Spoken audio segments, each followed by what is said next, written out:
좋은 주일날입니다. 주의 은혜가 또 우리 속에 풍성하게 넘치는 것을 보는 시간이 되길 원합니다. 지난 9일날이요. 지난 주일이죠.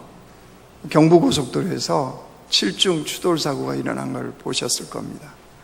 상행선인 양재역 그 근처인 나들목 근처입니다.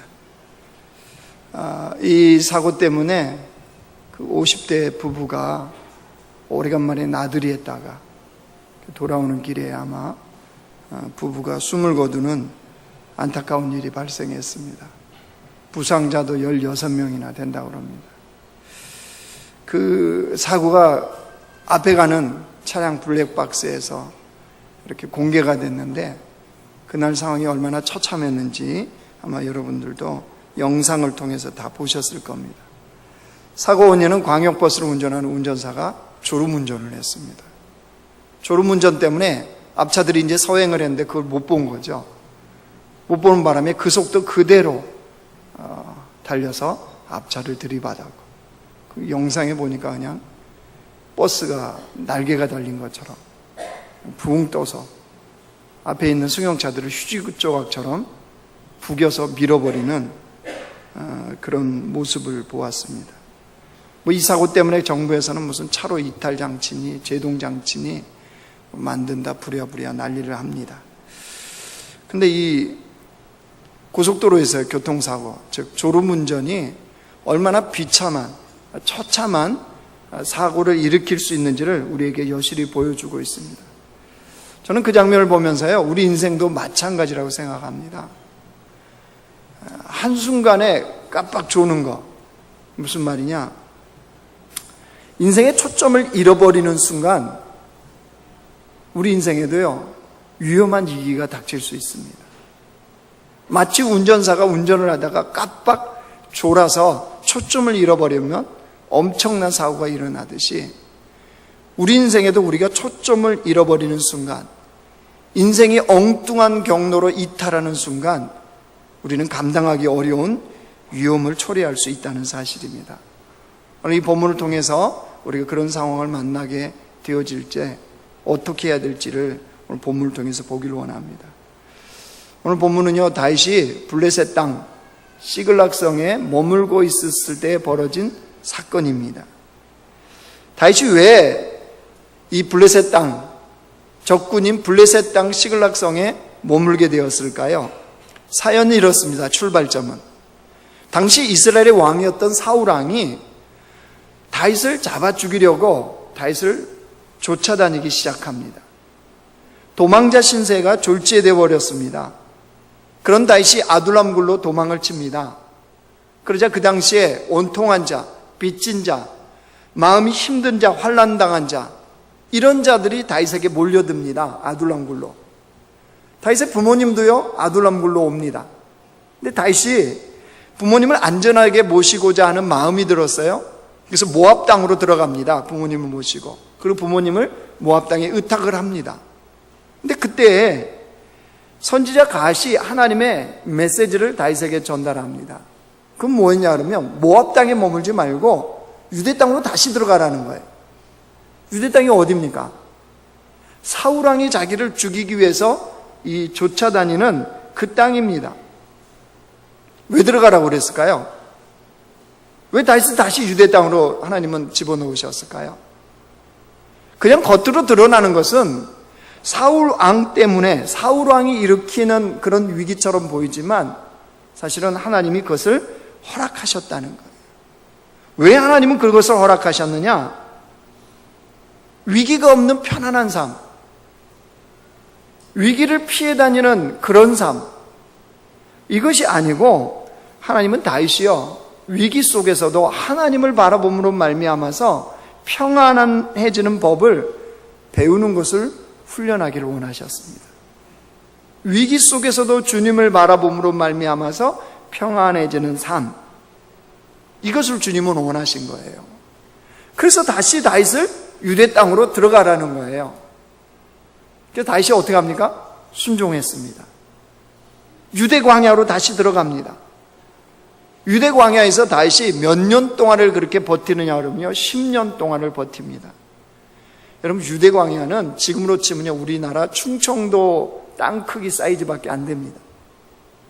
그런데 거기에 다윗을 잡기 위해서 사울 왕이 어떻게 합니까? 정예부대 3,000명을 이끌고 다윗을 이잡듯이 잡기 시작합니다. 그러니 다윗의 입장에서 그 삶이 얼마나 쉽지 않았겠습니까? 그럼에도 불구하고 유대 광야에서 다윗은 하나님을 바라봄으로 말미암아서 평안을 누릴 수 있었어요. 몸은 힘들어요. 삶은 고통스러워요. 매일매일이 생명의 위협을 받는 삶이었습니다. 그럼에도 불구하고 다윗은 그 안에서 평안을 누렸어요. 왜 그렇죠? 하나님이 보호해 주셨거든요. 그곳에서 다윗은 하나님의 사람으로서 훈련이 되어져 가고 있었습니다. 사울 왕을 죽일 수 있는 기회가 있었지만 다윗은 죽이지 않습니다. 왜냐하면 하나님이 다 지켜보고 계시기 때문입니다. 그래서 하나님 손에 내어드려요. 그런 다윗을 하나님은 사울의 손에서 하나님의 생명싸개 손으로 그를 보호를 하십니다. 다윗은 그때 경험하고 알게 되었습니다. 무엇을요? 하나님이 보호하시면 된다는 사실을, 하나님을 바라보고 하나님께 있으면 된다는 사실을 알게 되어졌습니다. 그래서 그 속에서 평안함을 누렸죠. 그러니까 유대 광야에서 다윗은요, 하나님께 초점을 맞추는 그런 시간이었습니다. 이랬던 다윗의 마음 속에 이제 두려움이 슬금슬금 올라오기 시작합니다. 두려움이요. 어떤 두려움이요? 혹시 사울에게 붙잡히지 않을까? 10년은 버텨냈는데 혹시 사울한테 붙잡히면 어떻게 되지? 이런 마음이 그 안에 두려움으로 나타나기 시작한 거예요. 여러분, 사무엘상 27장 한번 보실래요? 앞으로 조금만 좀 넘어가십시오. 27장 1절이요.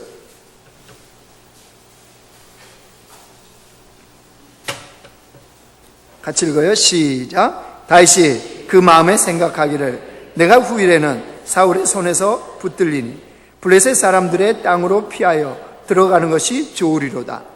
사울이 이스라엘 온 영토 내에서 다시 나를 찾다가 단념하리니 내가 그의 손에서 벗어나리라 하고 2절도 같이 읽습니다. 시작. 다윗이 일어나 함께 있는 사람 600명과 더불어 가드왕 마옥의 아들 아기스에게로 건너가니라. 다윗이 지금 어떤 선택을 했나요? 하나님의 훈련소에서 이탈하는 거예요. 왜요? 두렵거든요. 10년이란 시간이 쉽지 않았거든요. 10년 동안 하나님의 순종했더니 하나님이 이제 그만 됐다 이거예요? 아니죠. 주님 계속 뺑뺑이를 돌리십니다. 그러니까 다윗이요, 어떻게 버렸느냐? 이스라엘의 적군인 블레셋 땅으로 망명을 해버립니다. 망명을 해버려요. 다윗이 블레셋 땅으로 들어가서요, 망명한 그날 저녁 다윗은 10년 만에 편안하게 두 다리 쭉 뻗고 잠을 잤을 겁니다. 정말 오래간만에 편안하게 잠을 잤을 거예요. 왜냐하면 더 이상 사울이 쫓아올 수 없는 블레셋은 적군이었기 때문입니다. 거기까지 사울 왕이 올 리가 없기 때문입니다. 여러분 아세요? 그렇게 편안하게 두 다리 쭉 뻗고 잠을 자는 그 순간부터가 다윗의 인생의 최대의 위기의 시작이었다는 사실이에요. 육신은 편해졌어요. 더 이상 쫓기지 않아도 되었어요.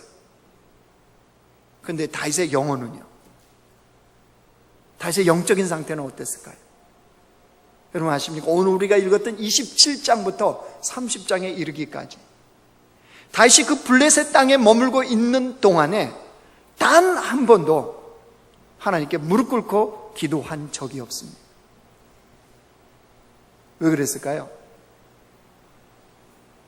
그만큼 절박한 상황이 없었어요. 편안하죠? 절박한 상황이 있을 리가 없다는 거죠. 여러분, 우리가 인생에서 깨달아야 되는 중요한 진리가 여기에 있어요. 하나님 믿는 백성들에게는요, 좀 힘들지만 절박해질 수밖에 없는 상황이지만 그 상황 때문에 하나님께로 초점을 맞출 수 있는 삶을 살 수 있다면 그것만큼 축복이 없습니다. 여러분, 우리는 착각합니다. 좀 내 삶이 편안해지면, 좀 문제가 없으면 이게 하나님의 복이라고 생각해. 여러분, 진짜 복일까요? 코드를 잘못 잡으셨어요, 지금.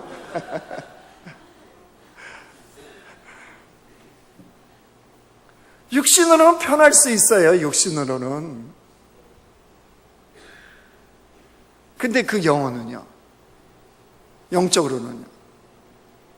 하나님 백성은 좀 힘들어도, 어려워도, 그 어려움 때문에, 그 힘듦 때문에 하나님께로 나의 초점을 맞출 수 있다면 여러분, 그게 진정한 축복이 되어져요.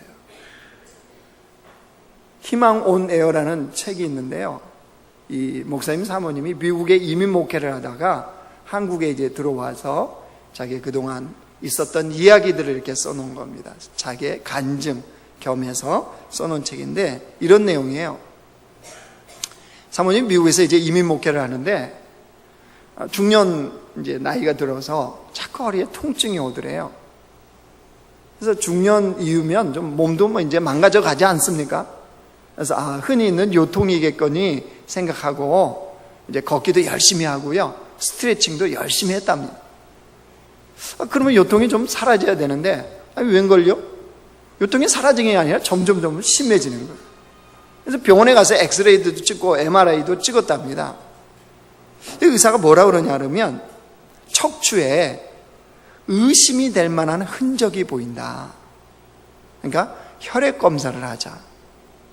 그래서 혈액 검사를 했답니다. 검사 결과 의사가 뭐라고 판명을 했느냐? 뼈암 말기다. 뼈 말기 판정이 나왔어요. 그 판정을 받는 순간 이 사모님 얼마나 두려운지. 암 때문에 죽는 게 두려운 게 아니라 이 암 때문에 이제 항암도 해야 되고 치료도 해야 되고 해야 되잖아요. 그 고통에 대한 생각이 더 두렵더라는 거예요. 아무튼 그래서 이제 또 다른 병원에 가서 더 정밀 검사를 하고 더 했는데 최종 판결이 뭐였느냐? 악성 림프종 4기. 이것도 위험한 거예요. 악성 림프종 4기 판명이에요. 그러면서 병원에서 6개월의 시한부 인생을 선고했습니다. 6개월 남았습니다. 그 순간부터 이 사모님이요, 본격적으로 자신의 삶을 정리하기 시작했습니다. 6개월 남았으니까. 그래서 2주 동안 자신 주변 정리를 시작했답니다. 떠날 준비를 시작한 거예요. 제일 먼저 한 게 자신의 가족들, 교우들에게 유서와 같은 편지를 쓰는 거예요. 그 살림살이를 정리했습니다. 옷장을 정리했고 또 사진첩을 정리를 했답니다. 하나하나 정리하면서 깨닫는 게 하나 있었답니다. 뭘 깨닫느냐? 그렇게 가지고 있었던 살림들, 소중하게 여겼던 것들, 이 모든 것들이 하나님 나라, 천국을 가려고 하다 보니까 하나님 나라에는 하나도 가치가 없는, 정말로 가져갈 수도 없고 하나님 나라의 가치에 비하면 아무것도 아닌 그런 쓰레기와 같은 것들에 집착하고 매이고 거기에 목숨 걸고 있었던 자신의 모습. 그러면서 솔로몬의 고백이 너무나 공감이 되어지더래요. 헛되고 헛되니 헛되고 헛되도다. 이런 마음이 삶을 정리하면서 느껴지더라는 거예요. 그러면서 또 하나 깨닫는 진리가 있었답니다. 그렇게 허무하고 허탈한 인생의 마지막 순간에 자신 안에, 그렇게 허무한 인생 같은 자신 안에 정말로 소중하고 가치 있는 존재가 자기 안에 있다는 거. 그게 뭐겠어요? 예수 그리스도. 자신 안에 그 가치 있는 그 보석과 같은 예수 그리스도가 자신 안에 있다는 거. 이게 너무나 놀라운 감격과 감사로 깨달아지더래요. 그래서 그동안의 찬양과 고백과 입술의 이게 아니고 자신의 전 존재를 들여서 하나님 앞에 감사가 터져 나오더래. 그러면서 하나님 앞에 그동안 자신이 그런 삶을 예수 그리스도, 자신 안에 있는 예수 그리스도 때문에 인생을 살 수 있었던 것에 대해서 정말로 행복했었노라고 하나님 앞에 고백이 가능해지더랍니다. 그러면서 또 하나 보이는 것은 육신적으로는 드러난 게 암덩어리지만 자기가 그동안 보지 못했던 자기의 영혼 안에 있는 영적인 암덩어리, 그거를 제거해야 된다는 사실, 이거가 새삼스럽게 보이더랍니다. 이 사모님 어떻게 됐을까요? 네, 여러분 예상하듯이 살아났으니까 책도 썼을 테고, 그죠? 살아났으니까 제가 이야기도 해드리는 거예요. 사모님이요, 치료 잘 됐어요. 하나님 은혜로 치료가 잘 돼가지고 이미 목회를 은퇴하고 한국으로 들어오셨습니다. 그래서 한국에서 지금 주님께 초점을 맞추는 인생을 살아가면서 책을 쓰게 된 거예요. 여러분, 다윗이 블레셋에 망명을 했습니다. 더 이상 유대 광야에서 하나님의 훈련을 더 이상 힘들어서 블레셋 땅에 망명했어요. 망명해서 다시 어떤 삶을 살아갔을까요? 그가 시글락성에 머물면서 가드왕 아기스의 호위무사가 되었습니다. 호위무사가 되어서 누구의 비위를 맞추는 거예요? 가드왕 아기스의 비위를 맞추는 삶을 살고 있었어요.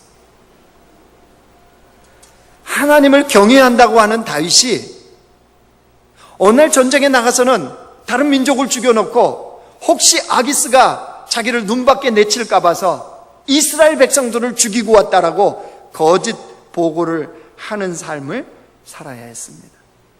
급기야는 하나님이 자신을 이스라엘 왕으로 기름 부어 주셨는데 이 블레셋이 그 이스라엘과 전쟁을 할 때 블레셋 군사가 되어서 전쟁에 출전하려고 아기스에게 나갑니다. 지금 다윗의 삶을 바라보면요, 빗나가도 보통 빗나간 삶이 아닙니다. 근데 하나님은 다윗을 그냥 두고 보시지 않았어요. 그 삶을 흔들기를 시작하였습니다. 가짜 평안에 속아서 육신이 편하다고 그게 진정한 축복이라고 속는 이 다윗을 하나님은 그 삶을 흔들기 시작하신 거예요. 블레셋과 이스라엘의 전쟁에 참여할 뻔했는데 다행히도, 정말 다행히도 아기스의 신하들이 다윗 데리고 가면 안 된다는 거죠.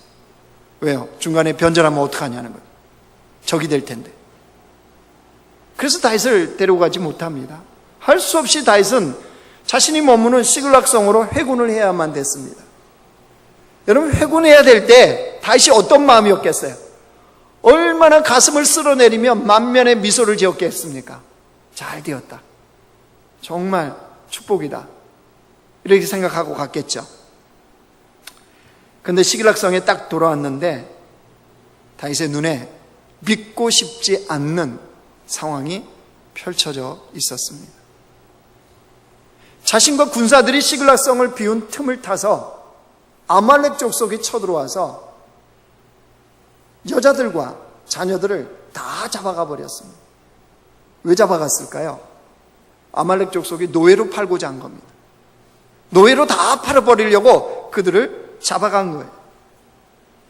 그럼 전혀 예상하지 못한 지금 상황을 맞이한 거예요. 이 상황 앞에 다윗과 백성들이 어떻게 반응하는지 보십시오. 4절 말씀 보세요. 4절. 30장 4절 같이 읽어요. 시작. 다윗과 그와 함께한 백성이 울 기력이 없도록 소리를 높여 울었더라. 울 기력이 없도록 울었다는 것은요, 이 뜻이 극도의 무능력한 상태, 비참한 상태로 떨어졌음을 인지하고 우는 겁니다.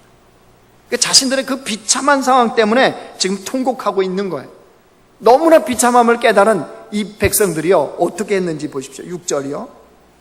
백성들이 자녀들 때문에 마음이 슬퍼서 다윗을 뭘로 치자니? 돌로 치자니. 아니 10년 동안이나 오갈 데 없는 사람들 목숨 걸고 지켜줬잖아요. 누가요? 다윗이요, 다윗. 자신도 쫓기는 상황인데 자신의 생명을 걸고 그 부하들을 지켜줬거든요. 근데 그 부하들이 지금 돌변해서 돌로 다윗을 쳐 죽이자는 거예요. 여러분, 뭐가 보입니까? 인간은 다 그래. 이게 보여요? 아니요. 여러분, 리더가 초점을 잃으면 부하들 역시 초점을 잃습니다. 집에 영적 가장이 초점을 잃으면 자녀들이 다 초점을 잃는 삶을 살아가게 되어져요. 그런데 그때 드디어 다윗에게 은혜가 임했습니다. 다시 깨달은 거예요. 뭘 깨달아요? 다시 6절 보세요. 6절 같이 읽어요. 시작. 백성들이 자녀들 때문에 마음이 슬퍼서 다윗을 돌로 치자 하니 다윗이 크게 다급하였으나 그의 하나님 여호와를 힘입고 용기를 얻었더라. 다윗이 지금 크게 다급했다. 이 다급했다는 게요, 이 오늘 성경이 뭐 누르다, 이 공경에 빠뜨리다, 이런 의미입니다. 다윗의 마음을 확 눌렀다는 거예요. 무거운 것으로. 다시 그걸 인정한 거예요. 지금 자기의 굉장한 공경에 빠졌구나. 그리고 뭐 했대요, 다윗이? 다시 보세요, 6절. 다급하였으나 그의 하나님 여호와를 힘입고 용기를 얻었더라. 그의 하나님 여호와를 힘입고 용기를 얻었더라. 이 말씀 보면서 여러분은 공경에 빠지면 어디에서 힘과 용기를 얻습니까? 어디에서 힘과 용기를 얻으세요? 다시 힘을 얻었다는 거, 이 원어적으로요, 그의 하나님 여호와 안에서, 이렇게 번역이 됩니다. 다윗이 크게 다급하였으나 그의 하나님 여호와 안에서 용기를 얻었더라. 이게 뭘 의미해 주고 있는지 아시겠죠? 다윗이 지금 어디에서 살았다는 거예요?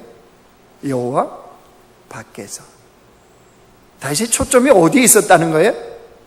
여호와가 아닌 곳에. 다윗이 드디어 문제를 깨달은 겁니다. 뭐가 문제였느냐? 자신이 보호하고 있던 시글락성에 자신의 자녀들, 자신의 아내들을 다 아말렉 족속에게 뺏겨버린 거, 이게 문제의 핵심이 아니었어요. 다윗은 그걸 깨달은 거예요. 지난 10년 동안 목숨 걸고 보호해줬던 이 부하들이 돌변해서 돌로 자신을 쳐 죽이려고 하는 이 상황, 이게 문제가 아니었어요. 다윗이 알고 다윗이 깨달은 진짜 문제는 자신이 하나님께 초점을 맞추지 않는 삶, 즉 하나님 안에서의 삶이 아니었다라는 것을 자신이 드디어 깨닫게 된 거예요. 깨닫자마자 다윗이 뭐 했어요? 7절 보세요. 다윗이 아비멜렉의 아들 제사장 아비아달에게 이르되 원하건대 에봇을 내게로 가져오라. 아비아달이 에봇을 다윗에게로 가져가매 다윗이 여호와께 묻자와 이르되, 한 번도 그동안 묻지도 않고 엎드리지도 않았던 드디어 다윗이 뭐라고 그래요? 여호와께 묻자와 이르되 내가 이 군대를 추격하면 따라잡겠나이까 하니 여호와께서 그에게 대답하시되 그를 쫓아가라. 내가 반드시 따라잡고 도로 찾으리라. 다시 뭘 깨달은지 아시겠죠? 자신의 삶이 지금 하나님께 초점이 벗어난, 하나님과 초점을 맞추지 않는 이것이 문제였다는 것을 다윗이 알게 된 거예요. 여러분, 혹시 지금 몸은 편한데 영혼이 평안하지 않는 분들 있습니까? 몸은 굉장히 편해요. 근데 영혼이 평안하지 않다. 그러면 지금 시글락성에 머물고 있을 가능성이 많습니다. 그러면 조만간 시글락의 위기가 찾아올 겁니다. 그럼 그때 하나님을 원망하시면 안 돼요. 우리는 하나님을 원망해. 왜요? 아니 도대체 하나님은 좀 삶이 안정될 만하면 왜 이렇게 흔들어 놓냐는 거예요. 내가 좀 편하게 있는 거 왜 좀 가만히 두시지 않느냐는 거예요. 이런 원망이 삶을 살다 보면 이 안에서 훅 나올 때가 있죠. 근데 그때 여러분 그거 가지고 원망하시면 안 돼요. 왜냐하면 삶의 안정을 대가로 하나님을 잃어버릴 수가 있어요. 우리 인생의 진짜 위기가 뭐예요? 삶이 불안정해지는 거예요? 돈이 없는 거예요? 몸이 아픈 거예요? 아니요. 우리 인생의 진짜 위기는 하나님을 잃어버리는 거예요. 삶이 하나님의 초점 밖으로 벗어난, 하나님 안에서가 아니라 하나님 밖으로 벗어난 삶을 살아갈 때 진짜 위기가 온다는 사실이에요. 자, 그렇다면 이 말씀을 어떻게 우리의 삶에 이제 적용해야 될까요? 어떻게? 그 말씀을 하고 이제 설교를 마치겠습니다. 다시요, 훈련을 쭉 겪습니다. 하나님 손에 의해서. 그리고 다시 깨달은 바가 있어요. 뭘 깨달았냐?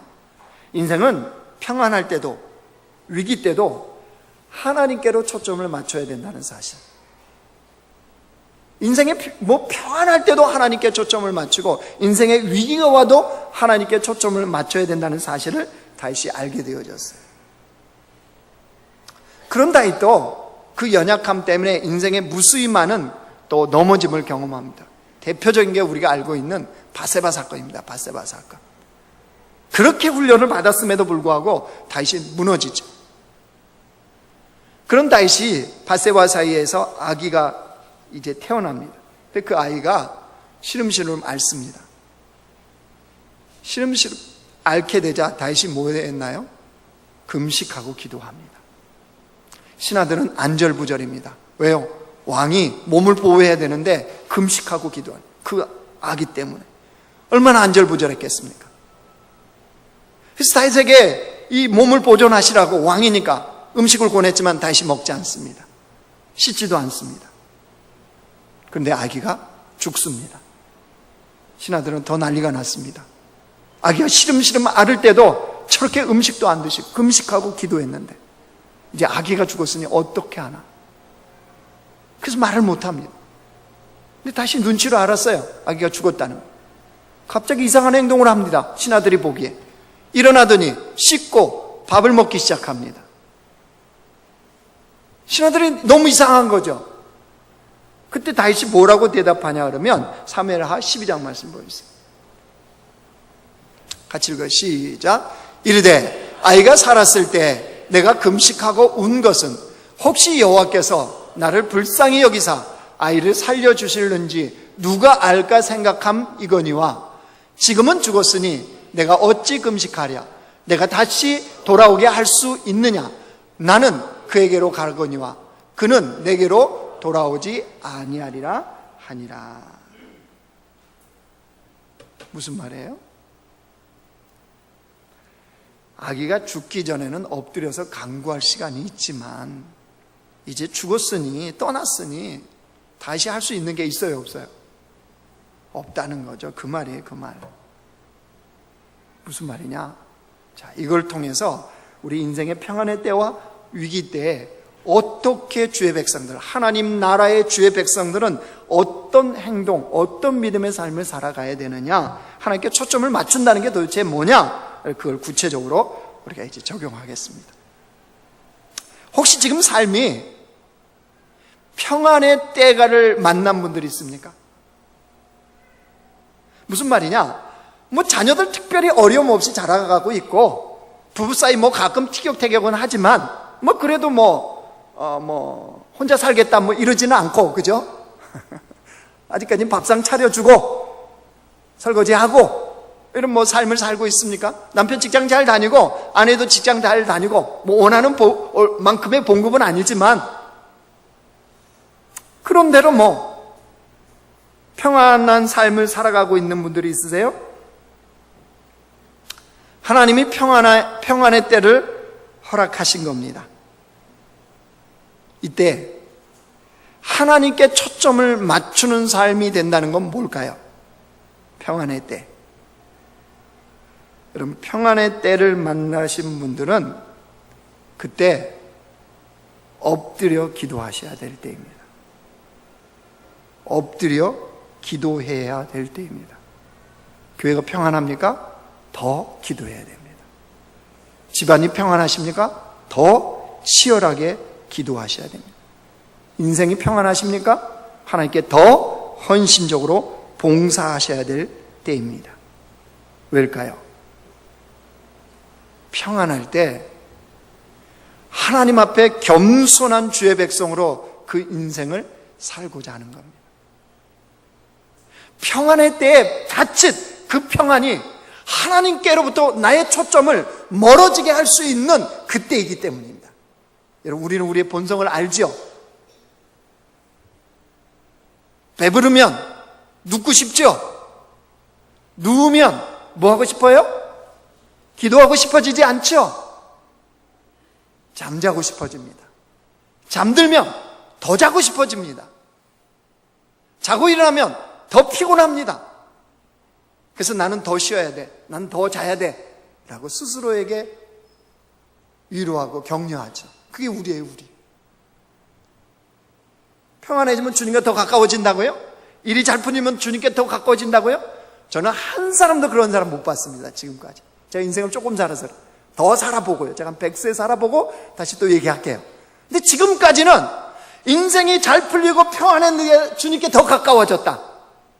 주님으로 인하여 그 영혼이 보석과 같이 더 주님을 닮은 영혼이 되었다. 한 명도 못 봤습니다. 한 명도. 그러니까 정말 그때에도 여러분 그렇다고 하나님 평안 거둬가세요. 내 인생 맨날 어렵고 힘들고 위기 속에 쳐넣으세요. 이렇게 기도 안 하실 거잖아요. 그죠? 그러니까 인생에 평안함이 왔을 때요, 치열하게 기도하세요. 근데 희한한 거는 그리스도인들이 영적 청개구리들이 너무 많아요. 평안하면 기도 안 해요. 어느 때 기도하죠? 위기를 만나야 기도해요. 어려워야 기도해요. 얼마나 어리석은지 아시겠죠? 그러니까 하나님이 인생에 뭘 자꾸 줘요? 평안함보다는? 이 어려움, 저 어려움, 요 어려움, 요거 어려움, 구별할 수 없을 정도로 많은 어려움을 줘요. 왜? 안 엎드리거든요. 안 엎드려. 여러분, 평안하고 일이 잘 풀릴 때마다 엎드린다면 하나님 뭘 주시겠어요? 아니, 영적인 지금 원리를 깨달아져요? 그러니까 우리가 얼마나 어리석고 미련하고, 죄송해요, 이 곰탱이처럼 사는지 아시겠죠? 그러니까 목사도 어느 날 갑자기 새벽기도 안 나온 분이 딱 새벽기도 나오면 가슴이 쿵해요. 쿵. 무슨 일이 있나? 얼마나 잘못되게 사는지 아시겠죠? 아니 그게 아니라 오늘 갑자기 새벽기도를 딱 나오면 야, 삶이 잘 풀리시는가 보다. 일이 잘 되어지시는가 보다. 이렇게 생각해야 되는 거 아니에요? 근데 우리 영적으로 다 거꾸로 살고 있는 거야. 거꾸로. 제가 보건대 평안하지 않으신가 봐, 다들. 안 보여?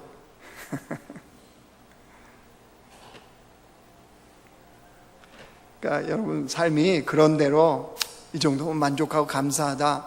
그럼 그때 더 치열하게 기도하세요. 더 엎드리세요. 반면에 인생 위기를 만날 때가 있어요. 그죠? 자녀들이 방황을 하고 사업이 내 마음대로 풀리지도 않고 교회도 어렵고 힘들고 이럴 때를 만날 때가 있어요. 여러분 그때는요 빨리 좀 제대로 깨달으세요. 위기라는 것은 내가 할 수 있는, 더 이상 할 수 있는 것이 없을 때를 위기라고 그래요. 아무 때나 위기라고 그러지 않잖아요.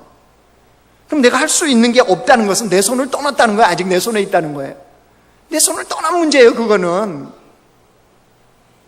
여러분 그때는 어떻게 해야 돼요? 하나님 손에 맡기는 거예요. 주님이 일하시도록 내 손을 떠난 것을 붙잡고 염려하고 근심하고 낙심하고 좌절해야 아무 소용없어요. 그건 내 손을 떠난 거기 때문에 하나님께 내어 맡기는 거예요. 하나님이 하시게 하시는 거예요. 잠잠히 주님의 구원의 역사를 기다리시면 돼요. 왜냐하면 그 일의 전문가는 하나님이시거든요. 그러니까 위기 때는 그냥 가만히 있어요. 하나님만 보고 계세요. 그 인생의 초점을 주님께 맞추는 거예요. 주님이 하시도록. 저는 여러분이 좀 이런 삶을 살았으면 좋겠어요. 그래서 겉으로 보여지는 게 막 치열하게 기도하고 있다. 그러면 야, 저 집사님 인생이 평안한가 보다. 일이 잘 풀린가 보다. 주님께 더 가까이 가시는구나. 이렇게 좀 생각할 수 있게 하시고, 교회에서 여기서 봐도 안 보이고 저기서 봐도 안 보이고 새벽 기도도 안 보이고 저녁 기도도 안 보이고 수요 예배 금요체라도 안 보이고 주일도 가끔 빼먹고 이러면 야, 저분 진짜 위기에 몰리셨구나. 하나님께 다 내어 맡기신 분이구나 라고 제가 정상적으로 생각하고 정상적으로 판단할 수 있도록 여러분이 도와주시기 바랍니다. 아멘. 네. 자, 그러면서 이제 말씀 마치려고 합니다. 여러분, 우리는 일천비전을 통해서 하나님 나라를 이루고 또 하나님께 영광, 하나님의 뜻을 이루기 위해서 부름받은 공동체입니다. 여러분, 그런 공동체인 우리가 올 여름에 이제 SC 선교 축제를 가잖아요. 이제 얼마 남지 않았어요. 2주 석주. 남은 시간 동안 이제 이것을 선교 축제에 적용한다면, 오늘 말씀을 선교 축제에 적용한다면 어떻게 하겠습니까? 이렇게 하셔야 됩니다. 앞에는 이제 개인적인 적용을 하시고 우리 공동체의 선교 축제에 적용한다면 이렇게 하시면 됩니다. 우리 일곱 개 팀이 지금 팀을 구성해서 선교 축제를 준비하고 이제 가려고 합니다. 근데 그 준비하면서 개인적으로 뭐 선교 축제에 가는데 2박 3일, 3박 4일 가는데 특별한 뭐 어려움 없고 이런 분들이 있을 거예요. 그렇죠? 충분히 갈 수 있고 평안의 때인 거예요. 또 팀도 뭐 특별한 어려움이 없다. 이런 분들이 있을 겁니다. 여러분, 그런 분들은 뭐 해야 될까요? 그 팀과 그 개인들은 뭐 하셔야 될 때일까요? 뭘 하셔야 돼요? 할렐루야 자녀들. 그런 팀은 내가 그 팀에 속했다. 뭐 하셔야 돼요? 잘 풀려가고 있어요. 잘 돼가고 있어요. 뭐 하셔야 돼요? 그렇죠. 치열하게 기도하셔야 돼요. 더 기도하셔야 돼요. 그 팀들은 저녁 기도에도 나오셔야 돼요. 새벽 기도도 하셔야 돼요. 그 팀들은 철야도 하셔야 돼요. 금식도 하셔야 돼요. 왜라고요? 평안함이 주어지는 이 상황이 하나님으로부터 초점을 멀어지게 하는 위기의 요소가 될 수 있기 때문입니다. 그러니까 7개 팀 중에 여러분 일 잘 되어져가는 그 팀들은 더 치열하게 기도하세요. 아멘. 제가 볼 때 3분의 2는 지금 잘 돼가고 있어요. 3분의 2가 기도해야 되는데 안 보여요. 아무도 안 보여요. 저만 평안한가 봐. 어제도 쉐마 끝나고요. 가족끼리 이제 집에 가자. 6시잖아요. 6시 쉐마 끝나면. 그래서 오래간만에 이제 또 패밀리 타임을 갖자. 우리 아들이 무슨 뭐 닭도리탕을 먹고 싶다 뭐 이렇게 얘기해서 패밀리 타임을 갖자라고. 가방을 들고 룰루랄라 이렇게 기분 좋게 이제 집에 가서 이제 내일 주일 준비하고 이렇게 가야지 하고 사무실 딱 나서려고 그러는데 뒤에서 부르는 거 있죠. 교육자들이. 어디 가시냐고 지금. 그래서 아니 집에 간다 그랬더니 저녁 기도에 8시에 있다고. 아차. 제가 이러니 여러분은 얼마나 더 하시겠어요? 그래서 다시 가방을 놓고 오늘 패밀리 타임 없다. 햄버거로 저녁 때우고 저녁 기도하고 이제 갔어요. 일이 잘 되어지고 개인적으로 뭐 특별한 어려움 없는 분들 더 치열하게 기도하세요. 그게 하나님께 초점을 맞추는 인생을 사는 법이에요. 반면에 개인적으로도 선교 축제 가기가 쉽지 않고 팀도 지금 쉽지 않고 문제가 꼬인 팀들이 있습니까? 여러분 그 팀들은요 이렇게 하십시오. 하나님 손에 맡기세요. 하려고 하지 마세요. 그냥 맡기세요. 왜요? 여호와를 힘입고가 무슨 뜻이라고 그랬어요? 하나님 안에서라고 그랬잖아요. 하나님 안에서. 진정한 강함은 하나님 안에서 나옵니다. 그 팀은, 그 개인은 그걸 철저하게 경험하셔야 돼요. 인간으로부터 나오는 게 아니에요. 하나님으로부터 나옵니다. 여호와를 힘입었다는 건 바로 그겁니다. 하나님 안에서 강함을 덧입고 용기를 얻었더라, 이 뜻이에요. 혹시 그런 팀, 그런 개인들이 있다면 여러분 하나님 손에 맡기세요. 환경의 여건이 자꾸 안 열려요? 직장에 자꾸 이게 같이 겹쳐요? 하나님께 맡기세요. 하나님께서 하시도록. 그래서 주님이 허락하시면 가면 되잖아요. 안 허락하시면 안 가면 되잖아요. 그죠? 아이고, 목사니까 심플하시죠? 지금 그렇게 따지고 싶죠?